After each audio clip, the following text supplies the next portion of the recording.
All right, Ding. We are back. Smack Talk once again this Wednesday. We keep on rolling on. We are mid-November now. Still living the high, man. Power Slap brought us 3 events in October. Obviously, there's a bit of a lull. Feels like everybody kind of had that hangover just after Christmas. You had all the turkey, you had all the stuffing, the potatoes, everything that you could get during that month of October. We've kind of gone a little low. We see some guys that weren't victorious, took a little bit of time away. Guys have vacated social media. We're starting to see guys get back on the pony again, take a little time to themselves and their family. I know we're coming up to American Thanksgiving and the New Year's, obviously in the United States.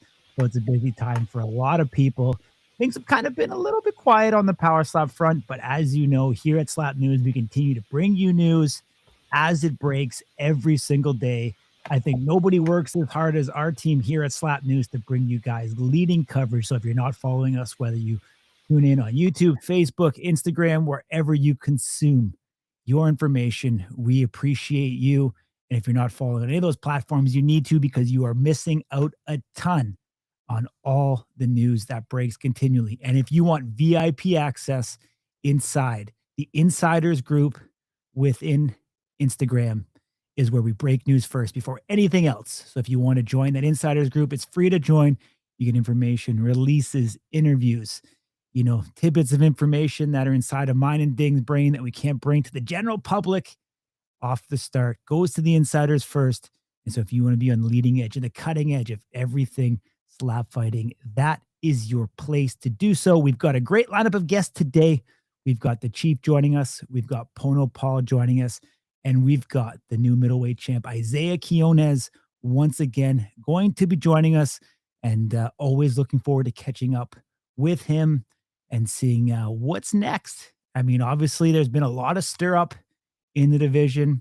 We've seen him, take the victory over Brandon Bordeaux, 2 guys, the Chief, as well as Darren Godfrey with suspensions, which we'll get into a little bit later in the show.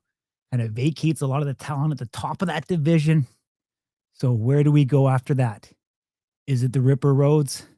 Is it somebody else? Could we see Isaih take a little bit of time away before he gets back till the division figures itself out? We're going to get into it. We're going to break it down, like I said, with the guests. It's always exciting. We appreciate everybody in the chat. If you're there, throw the W's up. We appreciate all the strikers that join us. And as always, my man, to my side, I believe you're on the left. Could be the right. How you doing, Ding? Well, for you, man, welcome back. For two reasons. First, last week you were, we put Big Jeeves in the hot seat, and he hung out with us, and we had a little bit of fun. But also because I'll let you break the news if you'd like to, but you were in another country recently. I'll leave it up to you how much you want to talk about that. But so welcome back to both. I mean, I don't know if I have the right to welcome you back to Canada, but welcome back to North America, and welcome back to Smack Talk. Welcome back to work. If you'd like to talk about the trip, please tell the people where you were at, what you do. It's far more interesting than my Chris Brown concert, endeavor. Too funny, man. Yeah, I mean, last week was just working. Obviously, went over to Victoria. For you guys that don't know, own a gym over in Victoria. I had to go take care of some work, so I was able to do so. Obviously, Jeeves filled in. I mean, twice in the span of a month or so. So Jeeves is back in the hot seat. So he's getting a little bit more into it, and great to see him be able to do that. This past week, did a real quick trip over to South Korea. Went to Seoul for the first time. Popped my Asian proverbial cherry, if you want to call it that. Never been there. Definitely a different place. Across the board. Actually reminded me, I'll be honest, it reminded me of an Asian version of Chicago. Had that kind of Chicago feel. Obviously the signs were a little bit different, but quite westernized in terms of Burger King, Five Guys. A little bit different, I'm sure. McDonald's, KFC, Pizza Hut, definitely westernized, in a way. But, believe it or not, the population of Seoul is actually greater than New York City in the diameter or mile radius of it is actually smaller than New York as well. So you can imagine the traffic that was there, and it was quite unpleasant to say the least. For sure. quickly, I'll address kind of what is the elephant in the room. Earlier, you guys, who are on social Hey, media, I talked saw. to Buchen. Come on. Okay, That's well, yeah, you did talk to Buchen, you're right, but we did publicize that we were going to be talking to James Siegman tonight. Um, what I'll say is we've gone back and forth with both James and Luke over the few weeks, and as any of you guys can appreciate, we do our absolute best here to stay in the middle, especially in situations like that. It's very tough. And, those guys obviously had a very public kind of spat and things went on. And there's some legal elements to that. Isaac came on last week. He talked a little bit about it. But in essence, James has made the decision not to kind of talk about this publicly any further because Luke also made that decision. So it seems like those guys are reconciling. So obviously we want to be supportive in them doing that. And, we don't want to be pushy or pressure anybody to talk about things that aren't necessarily made to be. What I will say is, and this is probably, to be honest with you, the last time we'll ever really discuss this, because the purpose of us being interested in it at all is really because there were certain elements of that were publicized to everybody, and it was tidbits of, one accusing the other of something, and there was some slander thrown both directions, both on the physical assault side, destruction of property, drug usage, and just a bunch of other stuff. So ultimately, our goal was really to platform those guys and let them kind of tell their story and give credence to maybe some of the stuff that the other had said, just so that there could be some clarity as far as like, look, we had a public issue, and if we're reconciling privately, that's our decision to do so, and we'd like to, us meaning Corey and I, would like to really support that. Um, it seems like they're reconciling kind of privately. Unfortunately, there's some balls that are already rolling, i.e. the kind of the legal ramifications of this and the fact that there is and has been police involvement. Um, as far as their domicile, it seems like their domestic situation is kind of broken up and they are not living in the same dwelling anymore. That includes Isaac, who is sort of this third party. So at this moment, I feel like it's important for us to acknowledge, one, that there was an issue, two, that both men have been given the opportunity to sort of take the platform and say what they'd like to say. Although at some point in time they've both been willing but reluctant. Ultimately, they've both decided that kind of the best decision and course ahead is to sort of stay quiet about it and move on and continue to deal with those things, amongst one another privately. And so I respect that, and we respect that, and we want to kind of echo that sentiment and support that sort of desire. So we're gonna kind of ixnay on that whole scenario. It's unfortunate. What's out there is out there. There's going to be some confusion and probably some unanswered questions. I can't say if either gentleman will kind of come out later and talk more about it, but as of right now, from the Slap News perspective, I'll say that, obviously we don't want to feed into any negativity or make it appear as though that element of it or that side of it is important to us. All we wanted to do was really just allow these guys a platform to fill in some blanks and really say with on a neutral base to everybody, whether you favor Luke or you don't, or you favor James or you don't, kind of what happened. Both guys have said that although at one point they thought about it might be the right thing to do, they no longer feel that way. They want to kind of move on, so we're going to do that as well. So hopefully not going to disappoint you guys. But on the flip side, we'll talk to the chief. Obviously, he's kind of in the hot seat, right? News broke. Suspension came around for both him and Darren Godfrey. His match against Darren Godfrey, which he lost in their second showing, is turned over to a no contest due to the suspension that Darren Godfrey got. There's some differences, obviously, in the suspension lengths, which correlates to something that we talked about, in the caption of that post, and also I think we may have touched on the insiders. But this is the first time we're talking about it publicly. Obviously, something like this is not news that just spur of the moment breaks. We've been kind of tabling this and talking about it and following it for a number of months here since those drug test results were not made public, but since they were sort of put on our radar, if you will. And so, there was, and we'll talk about this with the chief, but there was a few different lengths that were talked about, how long they would all be out. And eventually it all kind of came out formally and there was a hearing and the process that needs to be followed was followed. So we decided, hey, we're going to talk about this now. And so, kudos to the chief, who we'll bring on here in just a moment, for, having the courage, man, to speak up. It's tough to be in the hot seat when you're on the wrong side of a suspension like that. Obviously, the match being overturned kind of favors him, but there's an asterisk to the whole story that he was also suspended, and from what I saw in the comments, some people have questions about that. Although the energy is overwhelmingly negative towards Darren and a lot of questions about him and his future, there are of course questions about the chief. So we'll see what he's kind of willing to share publicly here. So if Corey, if you have nothing else, I'll bring the man himself in. Yeah, let's make it happen. The people are wanting to talk to the chief. Sure, public figure.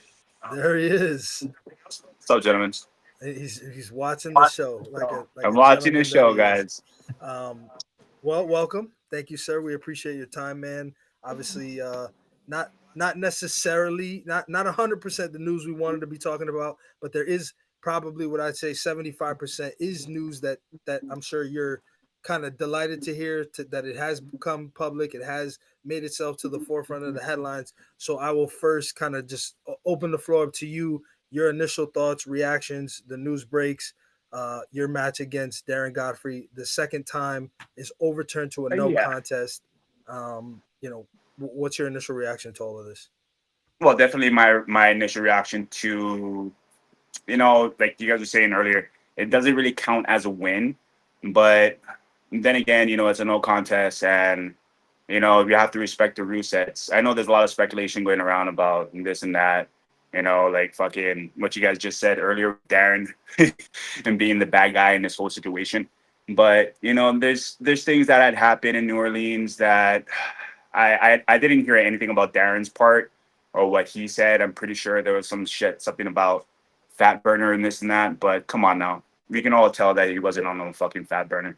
But other than that, my take on it is like, if you're gonna do something, you're gonna do something naturally. I know I dabble a bit and I fucking drink and I go on and have fun and sometimes I'm gonna lose cannon. But at the end of the day, I'm real as fuck and I'm natural as fuck.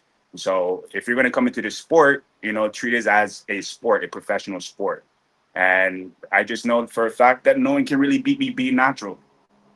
So that's my take on it. On the rematch. But who knows? I don't know. I don't know if Darren was using from beforehand. I don't know if Darren was fucking doing some shit behind the scenes in my first match. But, the reason why we were giving the rematch in the second, face off was because we all know that fucking Darren flinched, and that's the reason why I gave him the name the McFlincher. And so it is what it is. But next time, if we do have a rematch in the future again, don't flinch and come in as natural as possible. Come in professional. I'll do the same. Yeah, I mean, so you kind of alluded to it there, which I'll be honest, I'm a little surprised by. I mean, do you feel like that book is still, able to be written? Do you feel like there's still chapters to write here? I mean, in that story, as far as you and Darren go, obviously, the first match goes how it goes, the second match goes how it goes. Now we find out the second match, he's using performance enhancing drugs in some manner. Like you said, he did publicly write on Yeah, the sort of breaking news post that it was a fat burner. I can't confirm that, and again, that was his yeah, decision to make that comment. But it was classified by the commission as a performance enhancing drug, and that correlates to the 12-month suspension that he got. So theoretically, he is being, or he has been found to have been used a performance enhancing drug, which would mean it enhanced his performance. For those of you who aren't picking up what correct. I'm putting down, in the second match, which ultimately led to a knockout in his favor. So now the question becomes: is there a need to do this all over again? Some people will probably say, "Well, look what happened in the first match." Some other people would probably say, I have questions about that Right. as well, right? So where do you think, like, do you really think you guys need to rehash this and figure this out as you sort of shark around the top of the division together? Yes, I mean it's just unfinished business between me and Darren, for a fact. And like I said, he got away with the first one, flinching, and then, I didn't really have a good defensive system, but I've been working on my defense and not fucking giving my chin and giving freebies. That's the difference now. And I know for a fact with whatever performance enhancement that he utilized in the second match, gave him the upper hand and also the knockout. But again, there's just unfinished business between Darren and I that hopefully it'll come to light. But it is what it is. I'll move on, and I don't really dwell in the past. I move forward. Whoever is next on the list, like you said, I'm sharking for the next victim. Whoever it is, doesn't really matter. So I just want to be clear. You have a 6 month suspension. At some point in time, there was rumor that that would be a 9 month suspension.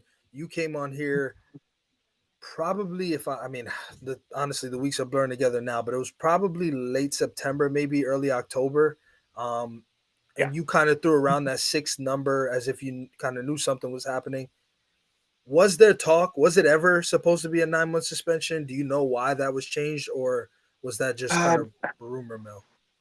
Well, the things have changed in my favor. It's just that when you're dealing with the commission and you're dealing with everyone that's on the higher ups, you just got to be straight up with them. You got to be, and it wasn't the whatever I was suspended for. I'm going to leave it as a no comment. Whatever I was suspended for, it didn't have. Like, there's a lot of people that are fucking saying that, the chief was going around and partying and all this kind of shit. Let me just clarify this. I was definitely taking psychedelics beforehand, and I've told the commission this, and we have to do a whole fucking spew with the commission. So, there was stuff that was in my system, but it had nothing to do with partying. Like, I'm a straightforward person. If I'm going to say that I'm going to be partying, I'm going to be partying. I'm going to live my life and have fun. But there's one thing about having the commission and just being in my favor was just being straight up and being forward. So I guess that reduced my suspension time. So yeah, I'll be coming back in 6 months, January. Yeah, so by my count, that should be the end of January. What are your January feelings towards? 18th. Yeah, yep. So what are your feelings towards Darren now? I mean, it seemed like there was some, I'll call them hard feelings after match number 1.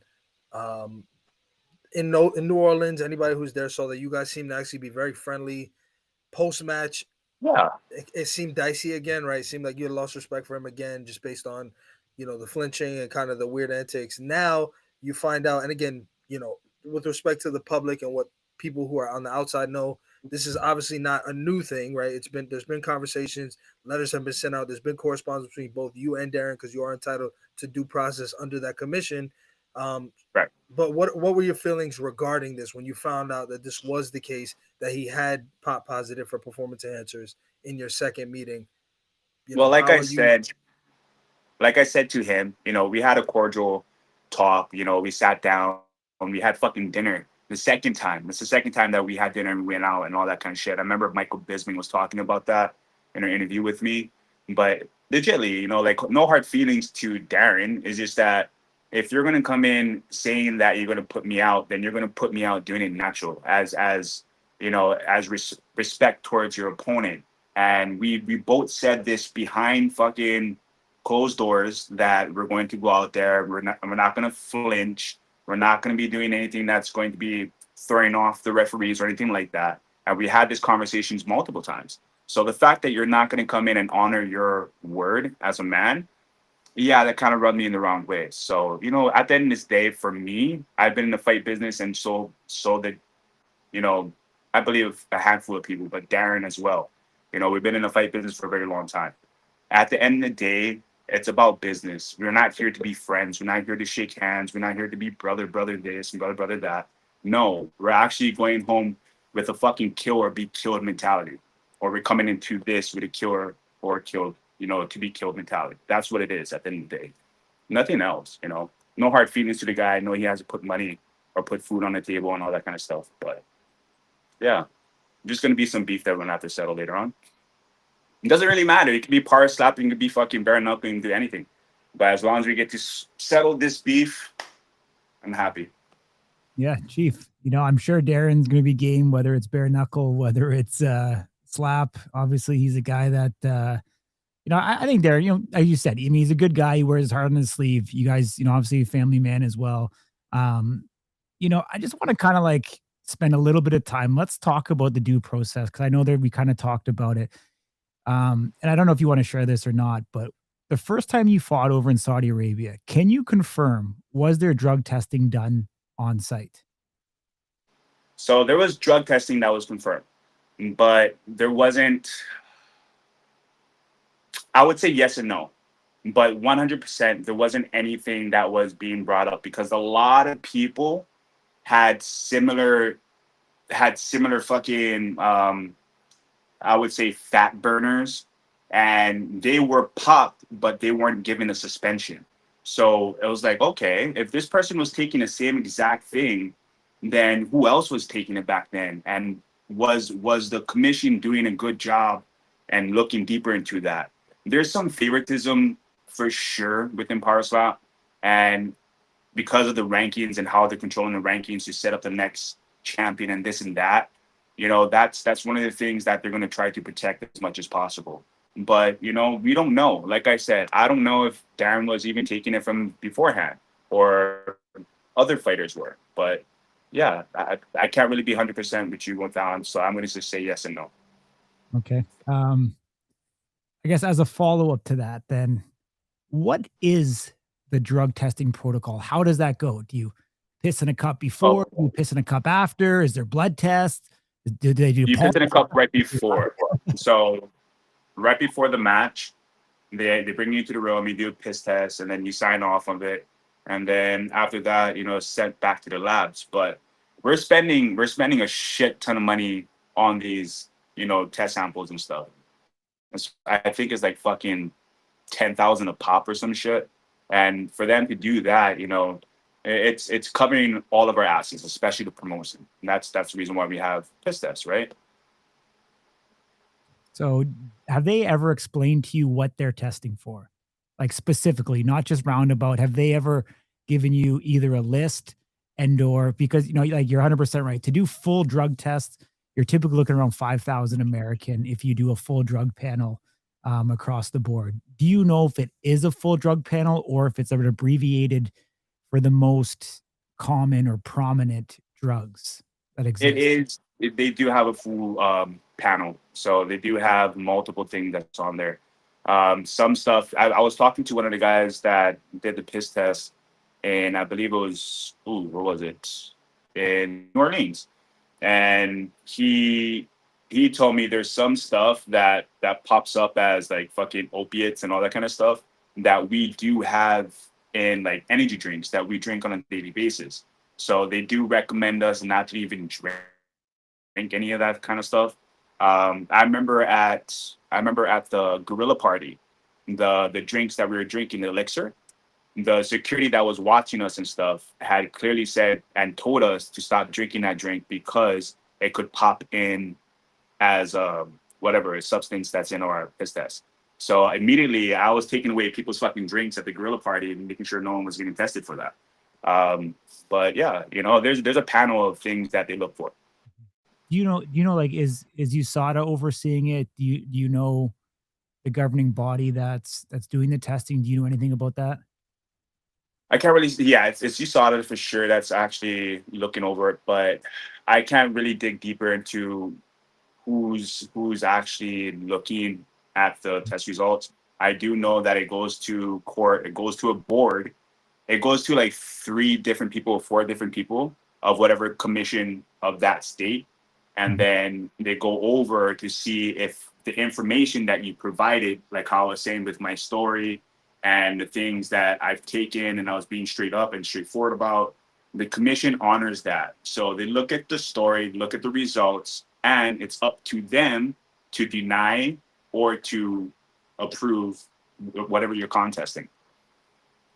Gotcha. Understood. I think it's important to know. I mean, what you did touch on, obviously, there are over-the-counter, supplements, food products in the United States that you can. So obviously, I was at the combine and on the wall of the UFC Apex, they have the certification program. So informed choice, NSF certification. There's I believe there's a clean sport is another one. So ensuring or informed choice is another one. Ensuring that supplements that you take are third party verified, tested, so that you don't test for these types of things. Right. I gotta tiptoe on this. I know a lot about this space. I promote bodybuilding shows, obviously, where these types of things are encouraged.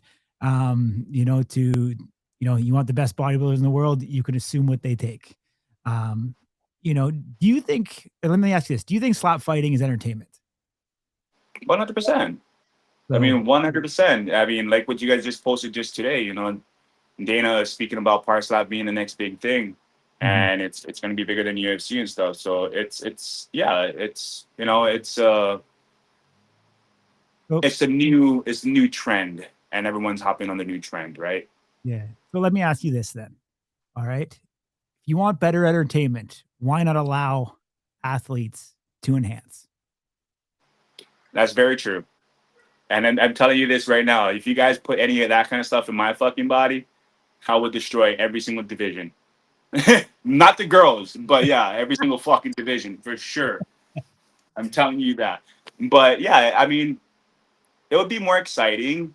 I'm pretty sure there's a lot of people in the WWE that take a lot of shit for their performance and the looks and all that kind of stuff. But it adds a little bit more flavor to what they're doing and whatever they're fucking trying to put on for the show. So yeah, there would be some entertainment purposes for that. But other than that, it's fighting. You're still getting hit. You're really, really getting hit. So anything that's enhancing your performance, yeah, I mean, that's the reason why we have rules that's set in stone. But I agree with you, Corey. I do. Yeah, I'm just saying, like, obviously, I think it's very clear across all professional sports, you want the most exciting product, allow these athletes to take what it is. Obviously, there gets to be that gray line, and Michael probably disagree with me when it becomes the violent aspect of it. But in a lot of ways, I don't know. I have a hard time with the drug testing. I should shut my mouth because it's unfortunately a lot of this is Michael just said shut my mouth. All right. Moving on. So anyways, so we'll end it there. But I gotta pick up those social cues a little bit better there. But Chief, I want to ask you, given you alluded to it earlier, I think I know where you're headed when it comes to, Brandon Rhodes obviously jumped a pretty significant amount of spots on the rankings. If I'm not mistaken, that put him ahead of you. My personal don't even get me fucking started with that guy. But yeah, my personal opinion of that is very likely that was a posture based on the suspensions. Obviously, the promotion was aware that was coming. It makes a lot more sense for number 3 to take on the champion versus number 7. So I think that probably had something to do with it. Not that Brandon Rhodes may or may not be deserving. That's not up for me to litigate. I'm just saying I think the significant boost in the rankings is probably, significant of that. Now, Frank said to us earlier this year that there would be another event in the year 2025 post Power 17. At this point, I'm going to say it's pretty safe to say that doesn't look like it's going to happen. Right. Which would put us at the earliest in January. Obviously, there's probably some rumors that have been flowing around. We don't know, any guarantees there. But theoretically, unless it's the first or second week of January, which they traditionally don't even do UFC events that early in the year, you'd be able to compete again, as soon as this all happens. So in light of that, I mean, do you feel like, obviously you're going to favor yourself for a title shot, but as objectively as you can speak and kind of be, what do you think makes sense next for your division, given Brandon Bordeaux's recent title loss, obviously kind of ending the trilogy, Brandon Rhodes now moving ahead in the rankings there, Godfrey's out of the picture until the summer, What are your thoughts on kind of what should play out? And Isaiah will be here later. If you have anything you'd like to say to him, we'll make sure that he gets that message. Lady boy. Fuck you, lady boy. Nah, I'm kidding. To be honest, with Butcher, being as I believe he's the number 1 seed right now. That's possibly the former champion generally. Right. Yeah, former champion. So definitely give me the Butcher or the Bitcher. It doesn't really matter. That's the person that I see as a very competitive. The reason why is because I'm seeing that he's trying to refabricate that whole lean and all that kind of shit. And I'm like, bro, me and my brother had worked on that for a very long time. So the fact that, you're taking credibility for something that we brought to light, let's see if you can actually utilize that on me. So I'll utilize that on you, my guy, with my own move. So yeah, I would say the Bitcher would be my first comeback for sure. It doesn't really matter what time of the year. And then from there, I'm pretty sure they're trying to set up Isaiah with the ass ripper right now. So that makes perfect sense right now because of the suspension.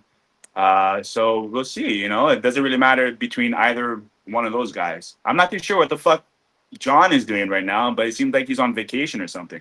Rumor is going around that he's probably retiring, but I always wanted to have a crack at that guy. So, so give me the Butcher when I'm coming back. and then whoever is the fucking fake champ between Isaiah and Brandon, I can settle the score for them. All right, I can jump in here, Darren. I need you to Darren, whoa. the chief. Dang, let me get into this. No, so what I need you to do, I need you to make a sentence or a statement, and I need you to use the nicknames that you just gave the top 5 of your division. I got you. Bro, no one can do it like me. Like, I'm telling you, like, if you want a nickname, then I'll fucking give you a good nickname and it'll fit perfectly well, but it's you guys talk about entertainment, and Isaiah, I'm trying I posted. I'm trying to do an entertaining clip. I need you to say all the nicknames in a sentence.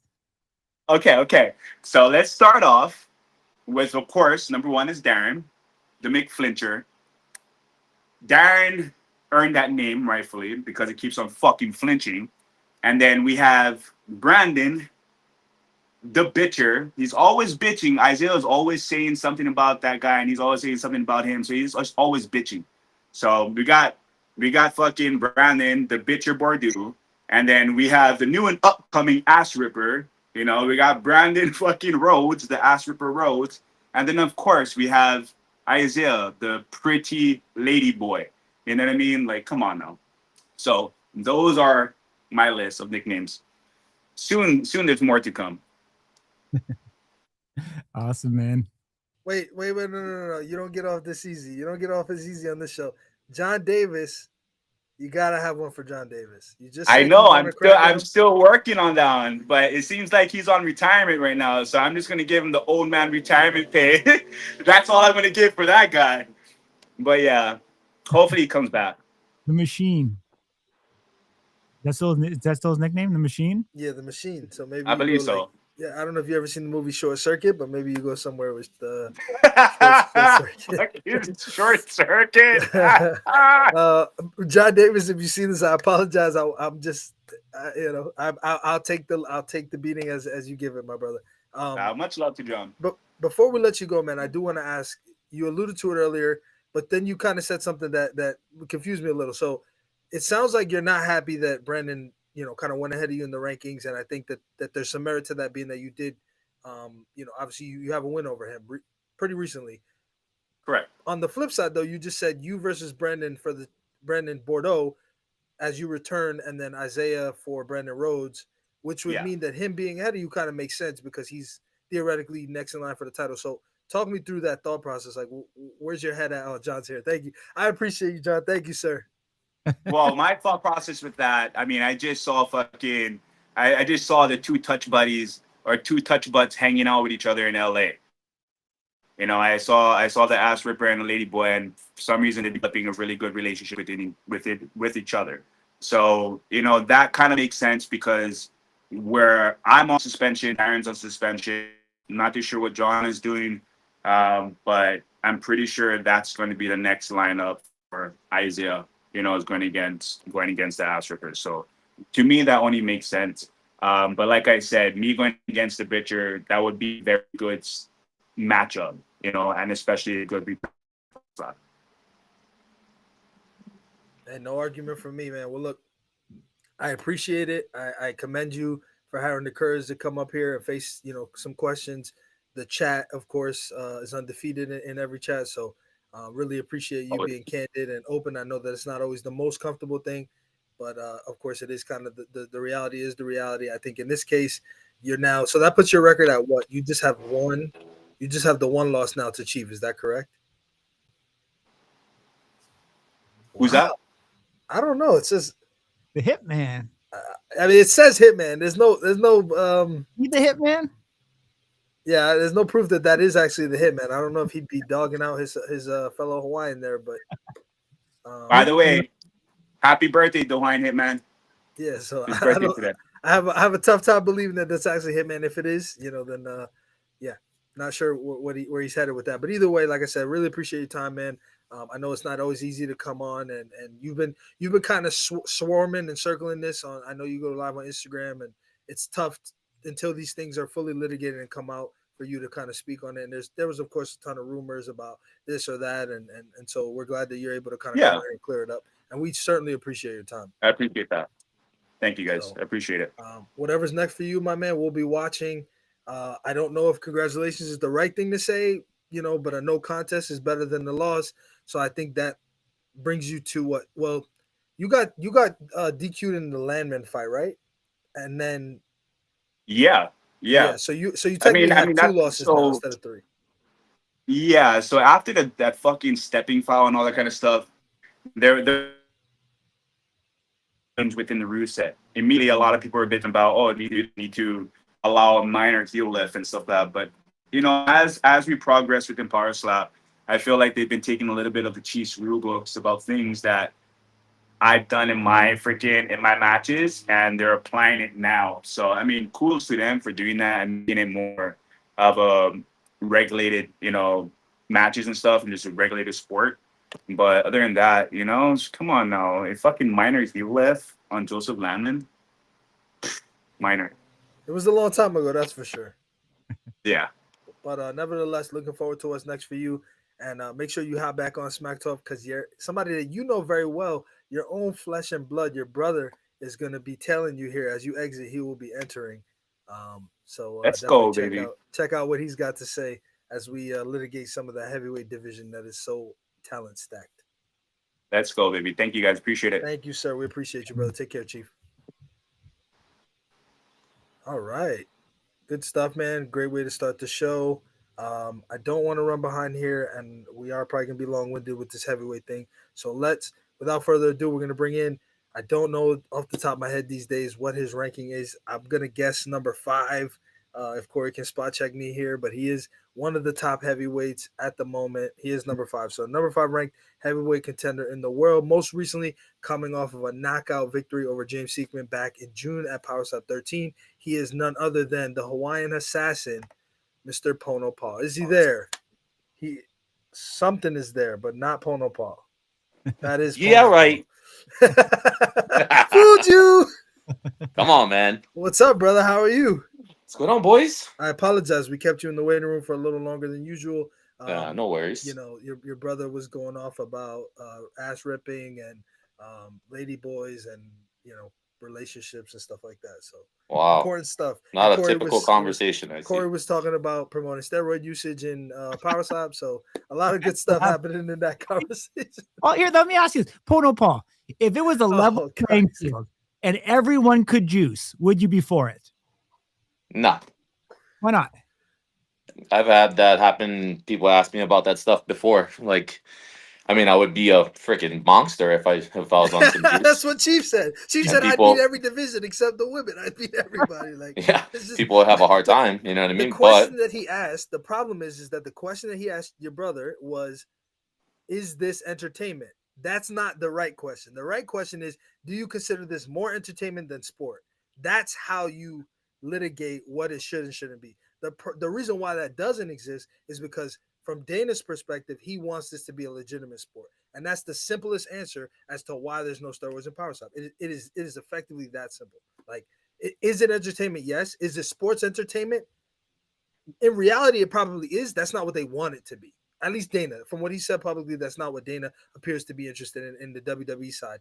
I will say, though, also, in light of Chief's comments about the WWE, they have a very, very strict wellness program, which actually most leagues model and look to model because it is very, very strict. Mm-hmm. Yeah, it has to be fair all the way across the board. If everybody, but that's what he's saying. If everybody's juicing, then it is fair. I think that's. I think all Frank's hearing is fucking Frank's hearing. I'm never talking to these kids again. That's what Frank's hearing. Do you remember Sammy Sosa, Mark McGuire? Best time in baseball ever. Come on. The best time in baseball, I have to disagree. The best time in baseball was when the Dodgers beat the Blue Jays in the World Series. No, man, come on. Do you remember Sosa and McGuire hitting dingers, or are you too young, Ding? I am too young, but I have seen the highlights. I'm a baseball fan as I am a Hispanic male, so it's in my DNA, if you will. But okay, let me ask you this: do you think Usain Bolt was natural his entire career? Usain Bolt was I don't know. I can't tell you. I can tell you he's fast as fuck though. I don't know if he was. They tested him every 8 hours at the Olympics. I don't know if you knew that or not. And they said that he was fine. Yeah, dude. I don't know how you. I don't know. So this is me being ignorant, and I'll indulge because I'm sure there's somebody in the chat that's just as ignorant as me. Can you be that skinny and take steroids? 100%. Yes, Okay, 100%. 100%. interesting. Yeah, not all steroids are going to be to boost muscle mass to get you big and ripped and everything else. But I mean, it's just performance enhancement is performance enhancement. It's gonna do something for the body and specifically for whatever sport that you're in, whether you're a swimmer, whether you're a guy that's running on the lap. It's meant for that specifically. They train specifically for it. You know what I mean? Interesting. Yeah. I'm gonna shut my mouth. If you guys ever need an ally in the steroid taking department, here's your guy, Canada's own. All right. Wait, I mean, it's not the fact that he's from Canada. It's the fact that he's in the bodybuilding world, and in the bodybuilding Yes. world, it's everybody at one point in time is going to go through an enhancement. You know what I mean? That's like Especially the if whole point. they're larger than life. I mean, Kai Green. You've got all these big guys. Look at He's got a list. Don't worry. what's you can take or you can what's sit this what's the one out, what's the bro. legend's name that's going through this whole entire, like I've Go seen ahead, so Corey. many videos of him where I'm he's kind of sorry. like it's almost crippling to him now at this moment. Like he's walking around with a walker. Ronnie Coleman. Yeah, like I mean, it's only good until a certain point. You know what I mean? For sure. I mean, you live a superhero life. Life's going to catch up to you real fast.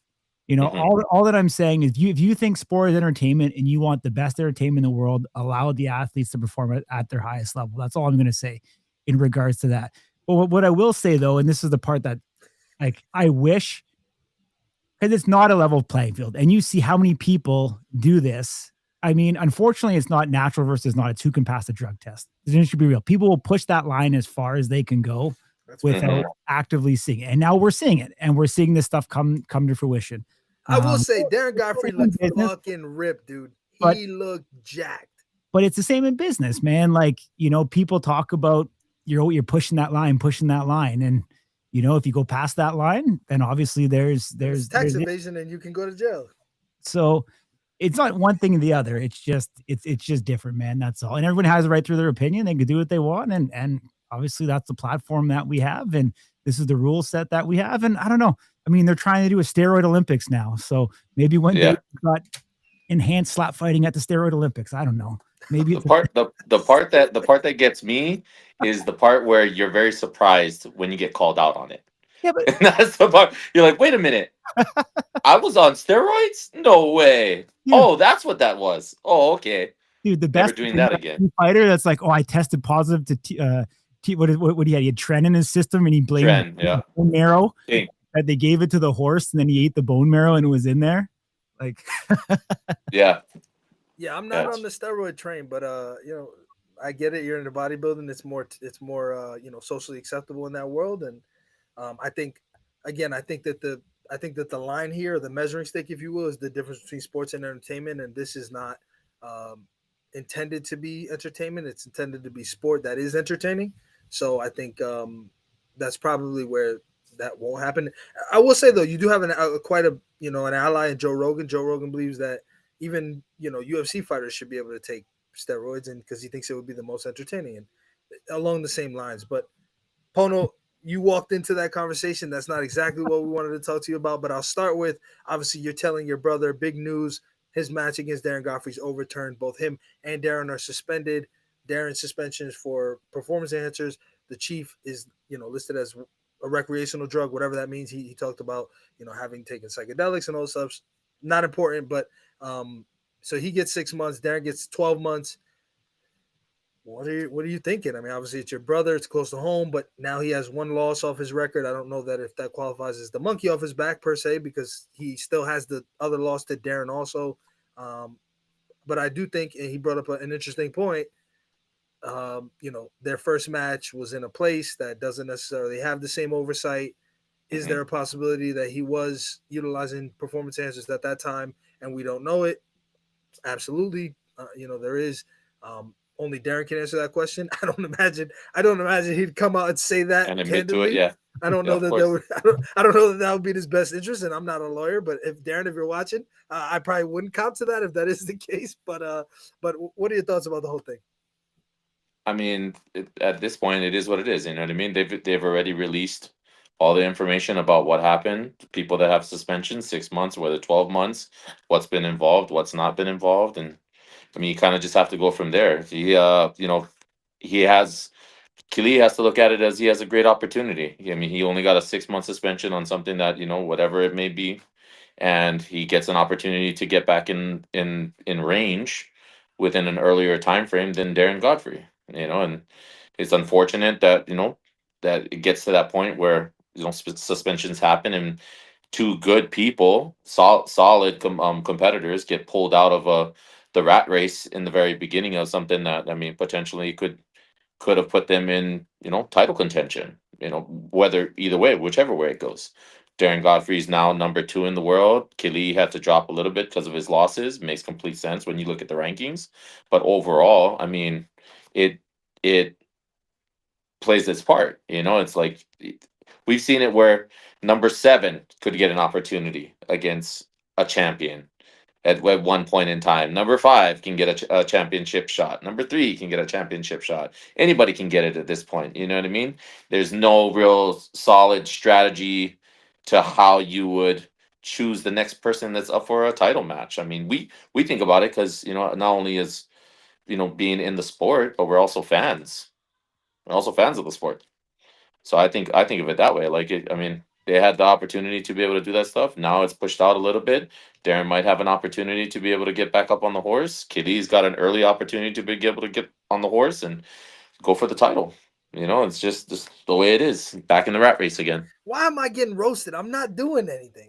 I'm literally. I don't even see the chat either. So I see your guys' face, and I'm trying to base off of whatever that look on your face is. What I don't understand is I quite literally said what everybody in chat said, which is just to keep. I'm like the biggest. I'm probably too much of a proponent of safety in this thing. I recommended that if you get knocked down too many times, that they stop the match, like in one match. Like I'm probably safety conductor number 1 here. I'm like operational risk management chief. Like, and I'm getting roasted right now for a big forehead, red lips. Like, I mean, this is crazy. You might be the guy looking for the longevity of the striker. I don't want to roast Nate. I like Nate. I don't actually want to roast Nate or Aaron. Big Bird. I mean, I listen. We're just gonna leave it like we're gonna leave what it is. But what I wanted to ask you was, I tried to do this last week with Big G's. We got a little overtime because Dorian was too busy talking about blue cheese and Austin Turpin and his fantasies with him. But I said 2 weeks ago, I said pretty profoundly and pretty proudly and confidently that you could take any of the, let's just say, top 20 or so heavyweights that are in the mix right now randomly, and you can make an interesting matchup. So I'd like to do that if we can. And you tell me kind of what your thoughts are unequivocally on not only what kind of match it is, but also how you think that match would go. And we'll see if my hypothesis, as I like to call it, is correct. So let's just grab these 2 numbers. I still have my handy dandy Beast hat. Shout out to the Beast. Hopefully here in the future, you guys will see us do something really cool with them. That is all I'll say on that subject. But let's see. Let's grab 2 things here. So we got, hey, tell them no yelling. All right. You know what? Actually, I might be fucking. This might have been a bad one. Okay. It's starting off. I got Marty the Moth, who broke Zicky Dice's. He was on a pre-recording that nobody's seen yet. So it is what it is. But I got Marty the Moth versus Damien DeBell. Not all to a good start. Yeah, definitely not. But he won. I mean, he did win. He did win his match, and he broke his opponent's orbital socket. So, and he is a very big-looking guy. Yeah. So just based off of what he can deliver, I mean, takes 2 parts, right? So it's the guy on the other side that's receiving the hit, and the guy delivering the hit. If he's got enough power to break somebody's orbital, then he has an opportunity to be able to, fine tune his stuff to be able to get some accuracy on there and get a good hit on him. But when you put him against Damien DeBell, it's kind of very hard to make that as oh man, that's a great match. Damien is very, very good when it comes to accuracy, when it comes to power, when it comes to speed. And at that moment, when you put him against any other opponent like that, I mean, they've got to have tenure. They've got to have experience. They've got to have a very good, solid defense. And we haven't seen that from Marty, so we don't know. All right, not off to a great start. Let's try 2 more. Let's see if we can redeem ourselves here. So we got Pono. All right. Okay, and I feel like it's a setup. Versus Jaskaran Singh. You know who that Jaskaran is? That is Singh. the I just saw that was that's his. that's the stepping. Yes, No yes, yes. The stepping. 1-2 step. Yeah. I mean, overall, I mean, I don't care who it is if I'm going against in a match. So I think it's a good match. I mean, non-ranked versus a ranked person. Don't Probably say it's not. never happened before. It's not that it's never happened. It's just that is it a good match to put out there? I mean, I would. I mean, we'll find out if this guy's serious. Keep in mind, he I would say came what? from another organization, right? He came from Slap Uh Fighting huh. Championship, where he actually got knocked out. People probably don't know that. Then he comes over here, and I mean, he's taking on a guy that you don't really know what to expect, right? And the newcomer, but has a good performance. The stepping thing was a bit of a trouble, but nonetheless, all right. So my hypothesis so far is fucking in the toilet. Not a good science experiment. And I'm man enough to admit it. I mean, if chats can tell me I got dick sucking lips. I mean, this is crazy. There goes monetization. I'm just You like, didn't say that. You Trust me, I'll be the first one to no, tell you chat. if there's No, if there's chat a did good say solid that. matchup. Chat absolutely said that, man. were. It's right here. Look, You didn't say Andrew that, Fields. did They put the red lipstick on you or what? Yeah, Andrew Fields checking it out right there. Andrew Fields. they? Is PSLS? What it means? I didn't even know that. No, watch this though. You guys don't want what I'm gonna do now. Where's Vince Tracy at? Right. We're going international war here. Calling Vince out. What did he do to you? Nate, I gotta lick my lips, man. I don't like chapstick, bro. If I don't lick them, they'll start fucking bleeding on stream here. All right. This one's good. Okay. James Siegman versus Darius the Destroyer. Forget the Siegman at 208 or whatever. Like this, Siegman's a heavyweight for now. So you James want me to versus Darius the envision Destroyer. a 250-pound James Seekman versus the Darius the Destroyer? Yeah, healthy James Siegman. Yes. Well, at 240, 250 pounds against me, he was able to do some work. So I mean, I think he has a very good opportunity at that. But I mean, we have to consider that he's at that weight class, right? He's not smaller dude, 218 pounds, and he's got all the weight on him and be able to go against him. He has a good solid hit. I mean, the windup is good, and it was not expected from James Seekman. Even from being on the season with him and staying in the hotel and watching his technique. Like I just thought that it was just going to be this is a wash. Like this guy's just kind of a nobody at this moment. You know what I mean? Not saying that I was a somebody, but more of like he wasn't going to bring it. And then watching him knock Wes down to the ground, even with the minor foul. It's like, wow, okay, this guy's got some action on him. He's got a long hit. Friggin', I mean, the guy was practicing someplace. You know what I mean? Like, he's got to admit it. And he was getting more information from people that were experienced. He had conversations with Austin Turpin. He had conversations with other people. So, I mean, in that sense, I mean, that's a student trying to learn. He's trying to pick up some kind of information to make him a better athlete or a better competitor. So I think that in him versus Darius, I mean, don't want to cut Darius short either. I mean, the guy's well experienced. I mean, he's been in there from day one, one of the OGs of the sport. So I think that would be a natural good match if James came in at 250 James pounds. has got to go on the Daniel Cormier diet. I mean, this isn't my favorite. This isn't my favorite one for this guy, but I do think it would be entertaining. Ryan Kenny versus Austin Turpin. Yeah. Especially off of Ryan's just this most recent performance.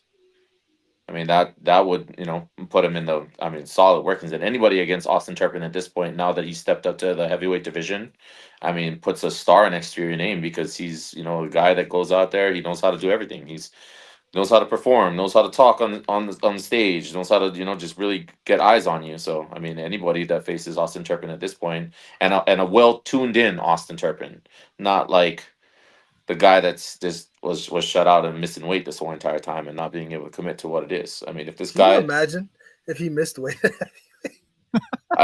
I mean, it would be freaking mind blowing to me. Dude, he said, "Okay, you know what? I'm going to show up at 277."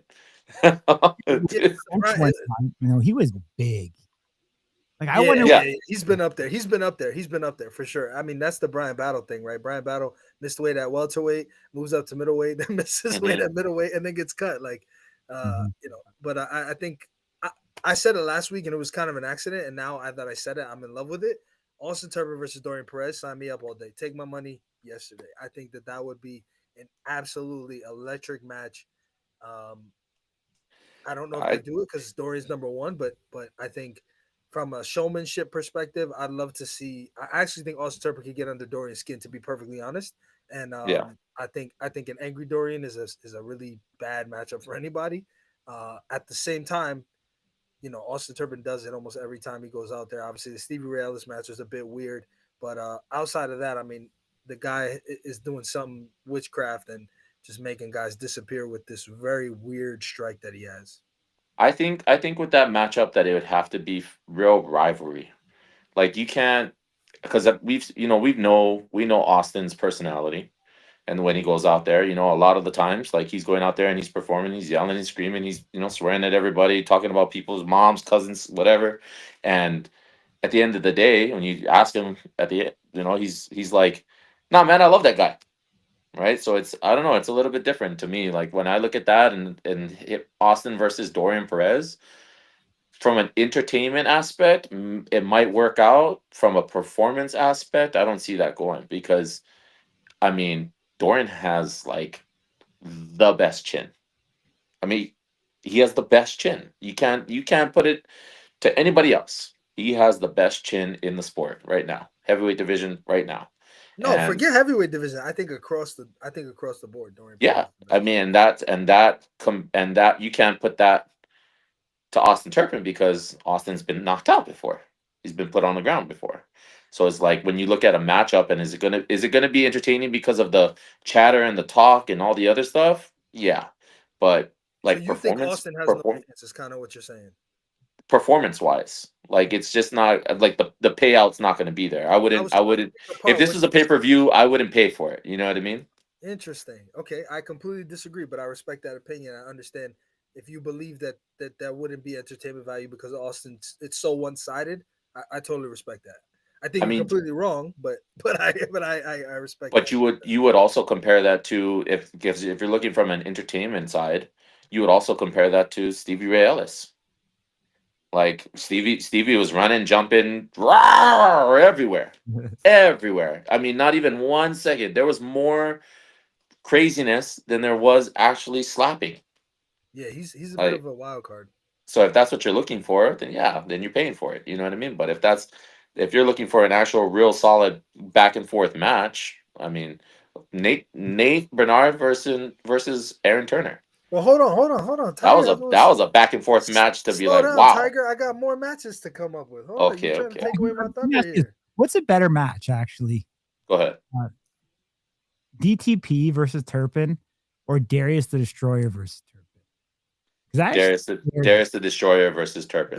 Better in what way? Better for Turpin? Darius the Destroyer. Better. No. I mean, like as a pure fan of the sport, what would you rather see? I'm on the Darius camp. I'm on the Darius camp. I would rather see Darius versus Austin Turpin all day, and because I just know that something could happen. You put Austin against Dorian, we're just gonna watch Austin hit Dorian and Dorian eat every single hit. Like that's not what you want to see when you want the real entertainment side of it, like the fan base side of it. You want people to fall down, get knocked out, something to happen. Look at Zakir versus Dorian, and that guy left. I mean, the hematoma on his face didn't even touch the ground. Still was talking. Like you can't do nothing to him. You know what I mean? You can't do nothing to him. I think Darius is very interesting with where he's at. I think he's incredibly dangerous. We still don't know fully who he is and what we're going to get. And I actually think he's somebody that in some way you put him in a room with Austin Turpin or you put him in a cell. I think you get made for TV as well. Cause he has the different personality that we've seen glimpses of, but not fully. And I think he'd actually thrive in that environment, to be honest. I think he would have more time. The Joker would actually really come out of Darius. Like he has that Joker laugh every time somebody hits him on the first rip. that would be played out a lot more. You would have a lot more entertainment from him. So I mean, yeah, that's where I see it. But to that, do I believe and Darius is the homie. Do I believe that When them? you start with that, you're about to roast them. So please continue. No, it's not a roast at all, because it's not on his it's not on his choice. It's his decision. He doesn't choose whether he gets to be number 3, number 2, number 1, number 6, Oh, right? so When you you don't look, like where he's at in the ranking? and it's not nothing to do with him. Like, it's he Well, he you're is right. in He a does get to. position That's a because fair. he's Point. earning his way to get to the top. I see that they have a making of a match. Like, they want possibly, Damien DeBell versus Darius, old school versus old school. Like that, that's a making. But when you do that, you have to make it make sense. Darius can't be number 8 on the ranking, and then, hey, guess what? He's going against Damien DeBell. Like, that doesn't happen. So you have to put him in the race and get him up there to the very top. And I mean, when I look at it from a performance base. Like, did Darius, even with his good performance, did Darius KO Wes? Did he TKO Wes? No. It went to a decision. And when you tell me somebody goes 5 rankings based off of a decision, well, then now we have this whole entire thing where we can just start throwing people in all different types of places. The guy that KOs somebody, you can give him 1 ranking lift, or you can just start messing with the board the way you feel. And if it's based on feeling, there's a problem there. It should be I based think on performance. I think there's one part of this that you're not accounting for, and I do believe to some degree. I agree with what you're saying, and I understand the merit of it. But I think to some degree, when rankings are being updated, meaning there was an event that happened, I think if you're in the same division and you're in the rankings, you're competing against your peers on the card. I think the other people in the card are who you're competing against as far as movement in the rankings. I also think the other part of that is what have you done for me lately? And I think just naturally we forget when Pono knocked out James Siegman at Power Stop 13, what that felt like if Darius put Wes on his tail, I think twice in one match in 3 rounds, last week. And I think that probably has something to do with it. Another part of it that I think you mentioned is ultimately that, if you have a plan for the future, you kind of want to make that make sense. Number 3 versus Right. the champion makes a lot more sense. And I think the last pieces that you're not accounting for is just Frank Lamasella privilege, bro. Like, send him some, I don't know what he's into, cookies, latkes. I mean, something, the care package Well, going. hey, if Show if up to a that's true, combine and that if fucking that's dance true, for him, then bro. then Come there's a on. lot of people that have been shining his shoes and wipe and cleaning him dry. You know what I'm I'm saying? sure they do, man. And that and for that, kudos to you, He's a because very I'm not on the dick sucking train. You sorry? Listen, Dana White gets so much free shit and he doesn't need it because he can afford to buy anything that he wants. It's the most unusual thing, right? But the reason why is because people want to get, they want Dana to be, they want that Dana White privilege. You know what I'm saying? Right, right, right. And I look at it like this way too, right? If even with people having losses, like, dude, if you were looking at the ranking and Wes Mena lost against Damien DeBell, right? Not to bring Wes's name up, right? But he lost against Damien DeBell. Then he lost against number 8, Darius the Destroyer. With 2 losses back to back, you drop him 1 position and give him still a higher ranking, and not settle him down to where he feels like he should be. By fans' motion, you would put that guy down to at least number 6. At least number 6, or at least number 5. They're positioning it for you, buddy. 4 and 5. Yeah, I was just No. gonna say that, to be No, fair, like no, Corey, if they're not. no, no, but wait, but if they Come on. did drop him, then him versus you makes even less sense than it did before. Did we lose Pono? Are you here? No, I'm here. You froze for me for a second. Yeah, Just wanna because make sure a you- call came in. Okay, Yeah. all good. Tell that person to fuck off, unless it's your son or No, your my wife. son's right here. Okay, if it's either one of those two, then I take that back. If it's anybody else, tell them to fuck off. He's probably trying canceling you. Well, I can't tell her to fuck off because that's my wife. That's what I said. So- That's what I said. I said if it's your wife or your son, I take that back. So Marissa, if you ever see this for whatever reason, I do apologize. Yeah. I tried to clean that up quickly, but I was a little late. But yeah, like Corey said, I mean, if you were to fight, if Wes was to go down below you, and then you were to still kind of want to, I guess, tie that knot up, I mean, it makes less sense. So I actually think it does favor you that he's still ahead of you. But nonetheless, if I don't get through this blind heavyweight matchmaking, I'm gonna fucking commit suicide. We should have started off with better blind matchmaking. Go ahead, Corey. What are you gonna do? Burst my bubble? Yeah, one thing I want to ask. One thing. So, yeah, are you a baseball fan at all, Pono, or no? He is. He goes to the Dodgers games. He's a baseball fan. He is. What do you mean? He lives in San Diego, buddy. He goes to the Dodgers game. He goes. He's under Jackie's season pass. So we have a lot of friends, family friends that are Dodgers fans. Wifey is a Dodger fan.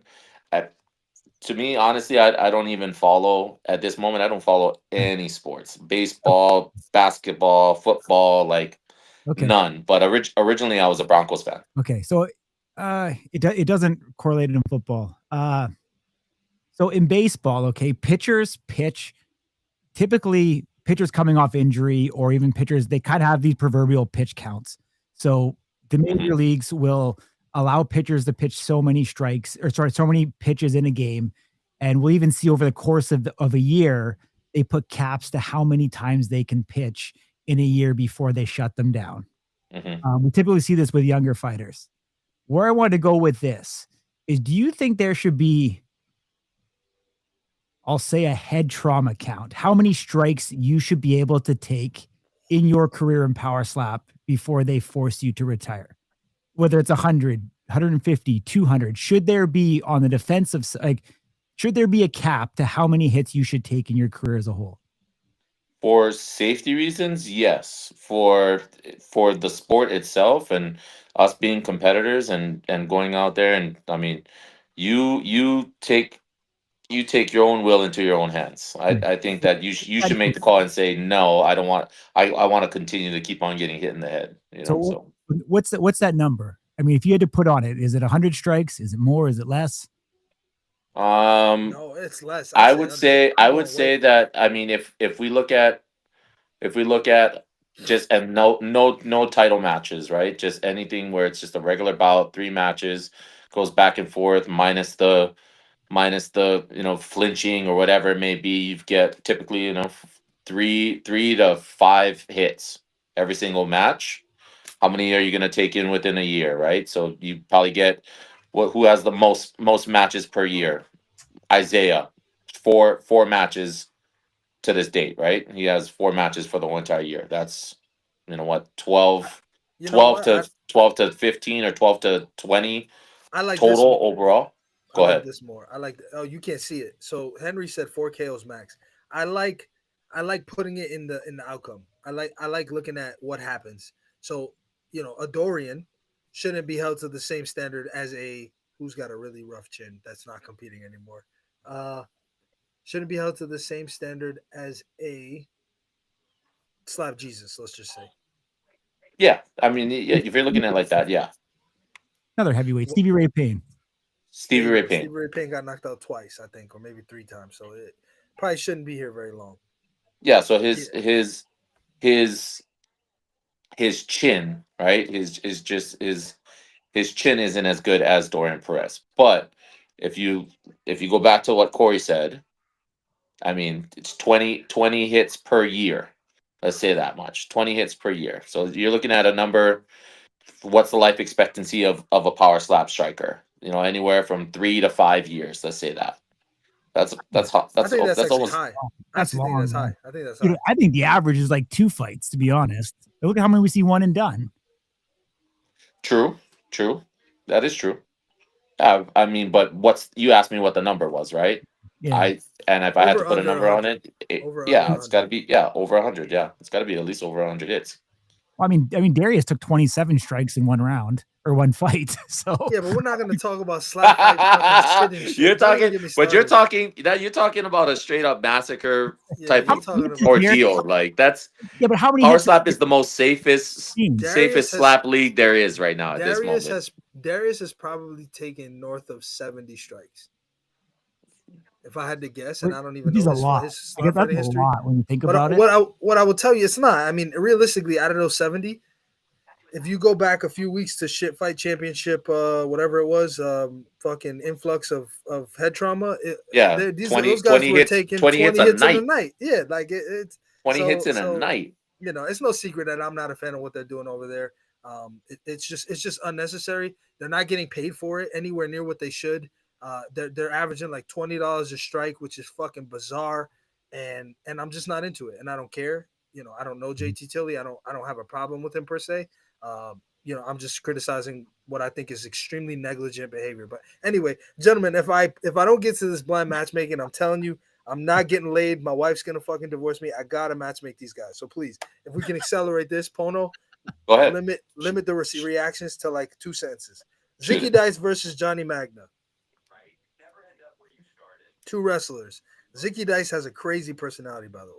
I think that's a very entertaining match. I really feel that Johnny, I mean, this is just coming from me being an analyst. I think Johnny has been really picking up on his style and his technique. So I feel like that's a good match, blind match. Like they're going to go out there, they're going to perform. They both come from the same background. They know how to entertain the crowd. They know how to talk to people, kind of make the motion happen. And then you've got people that are actually really practicing, really training, really doing something. So you got Andrew. Johnny's gonna go out there and be able to start somebody. Ziggy might have the same opportunity to be able to start. So it's like that's like a good it. match. All right, this one's a little weird. I don't know how I feel about this one, but Dorian Perez versus Cody. Whatever his Big Bird, whatever his last name is today. It's between Harasnik and Og. I don't know which one it is, but Cody, Big Bird Cody versus Dorian Perez. I get it. It's weird, right? As far as like, should they be together? But just the prospect of the matchup. What are your thoughts? Cody's very vocal. I mean, if he goes out there, he's going to be able to do all those things, be funny out there. So the entertainment aspect will go up. Dorian's very vocal too. So yeah, I think that it will go back and forth, and it'll be a solid battle. But I mean, overall performance wise, we always got to give it to Dorian because Dorian's got the chin. He's going to last the longer rounds, and it's not gonna. I like this one. Boo Chin versus Cooper Housley. Coop is actually, I mean, he's coming off of the 2 losses. If you put him back in, I mean, could it be? It would have that one for it to be entertaining. It would have to be where they understand what's going on. Like, I mean, Blue Cheese has a translator. Blue Cheese, yeah, Blue Cheese, dude. Blue Cheese. He doesn't need a translator. He runs around going, brah, brah. Fucking running around, dude. I love that guy. He's incredible. The entertainment is up there. You know what? I tell you one. Fucking Blue Cheese versus fucking Jujar. That is an all day. You got the guy, and then you got the other one dancing around. That's a good match. What? I'm on that. I'm on that tip. I like that. That's a Blue good Cheese one. versus Jujar, bro, all day. I like that. That's a great call out. Normally you don't have those. That was a good one. So, all right, so CT's not setting in yet, bro. That's good. I can tell you, man. Blue Cheese, watch the slap news, dude. This is getting back to Japan. I'm telling you. I like it though. You know what he has to it too. Like when I look at him, I see Yakuza vibes all day, dude. That guy looks like he smokes cigarettes till the freaking sun comes down and burning it out on his freaking forearms and just really just like ready to cut somebody's pinkies. So we actually have an interview with Blue Cheese coming out probably, I'm going to say tomorrow at the latest. Early in the day. Blue Cheese, Corey sat down with Blue Cheese and learned all about the guy, where Blue Cheese comes from, all of it. I mean, it was incredible. Corey, you can tell him more than you live. We gotta stop calling him Blue Cheese. That's the best. That's the favorite one. So he actually clarified. Buchin is solid. That's a very unique name, Buchin. That's not actually his name. It's not. Yeah, but that's better than Blue Cheese. Let me go ahead, Corey. Say your point, and I'll speed. Actually, but it gets even better. His favorite Pokemon is Squirtle. Like, think about that. Perfect. Like, he likes things that squirts. Great. Why is the biggest man-child in Power Slap? Just so we realize that, okay? I said that. That's all I'm gonna say.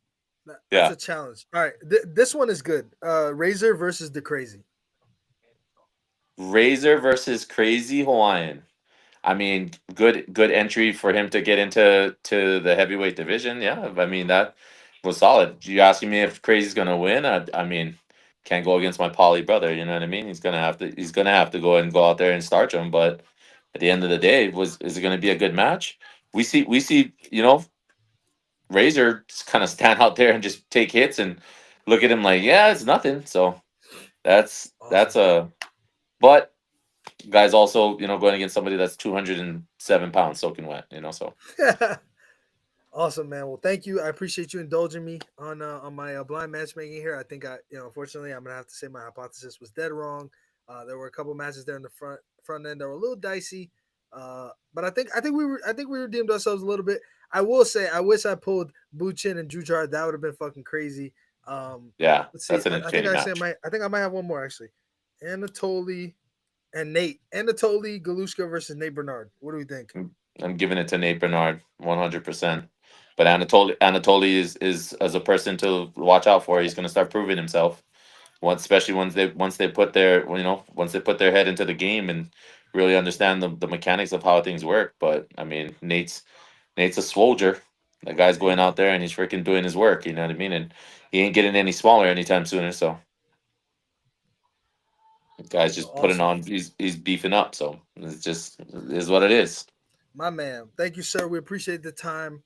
As always, we'll talk to you very, very soon. Hopefully, as we figure out what's next for Power Slap 18, when that's going to be, where that's going to be. Hopefully, we hear some news about the Hawaiian Assassin. Until then, you guys didn't hear yet?